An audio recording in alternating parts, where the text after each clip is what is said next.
अस्सलाम वालेकुम नाज़रीन, बिस्मिल्लाहिर्रहमानिर्रहीम, अस्सलातो वस्सलामु अलैका या रसूलल्लाह। आज हम स्टफ़ टिंडे यानी भरे हुए टिंडे बनाएंगे। ऑयल लें, एक पैन में ऑयल ऐड करें, प्याज ऐड करें, टमाटर के स्लाइसेस ऐड करें, हरी मिर्च के स्लाइस ऐड करें, लहसुन साबुत 2 से 3 अदद ऐड कर दें। इसको अच्छे से पकाएं। जब ये लाइट ब्राउन हो जाए और सॉफ्ट हो जाए तो आपने इसको ब्लेंड करना है और एक पेस्ट बना के साइड पे रखनी है। ये पेस्ट हम टिंडों में स्टफिंग में यूज़ करेंगे। दूसरी साइड पे ग्रेवी बनाने के लिए मैंने प्याज ब्राउन किया है। अब मैं इसमें लहसुन अदरक की पेस्ट ऐड कर रही हूँ।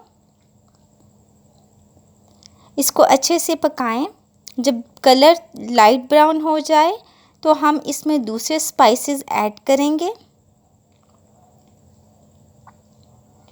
ज़ीरा, कलौंजी, रायदाना, काली मिर्च पाउडर, लाल मिर्च पाउडर, हल्दी, नमक, गरम मसाला पिसा हुआ, ये स्पाइसेस इसमें ऐड करें।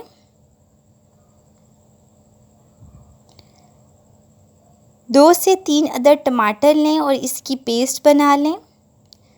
पेस्ट को हम इसके अंदर ऐड करेंगे। इसको अच्छे से पकाएं और जब ग्रेवी रेडी हो जाए तो साइड पर रख दें। स्टफिंग के लिए ग्रेवी रेडी है। इसमें दूसरे इंग्रेडिएंट्स ऐड किए जाएंगे, बेसन, अचारी मसाला, नमक, गरम मसाला पिसा हुआ, लेमन जूस इसमें ऐड किया जाएगा। इसको अच्छे से मिक्स करें और टिंडे आपने बिल्कुल राउंड शेप में ही रहने देने हैं और अंदर से इसके बीज निकाल देने हैं। अब मैं ये ग्रेवी इसके अंदर ऐड करूँगी और एक बहुत सी अच्छी सी स्टफिंग जो है वो रेडी हो गई है। बहुत चटपटी सी भी है और खाने में भी बहुत अच्छी लगेगी।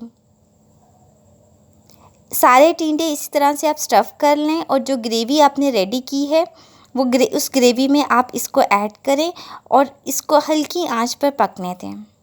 जब ये बिल्कुल सॉफ्ट हो जाएं, टिंडे गल जाएं तो आप इस पर हरी प्याज ऐड करें, दम पे डालें और मज़ेदार और बहुत ही अच्छे डिलीशियस रेसिपी आपके सामने है।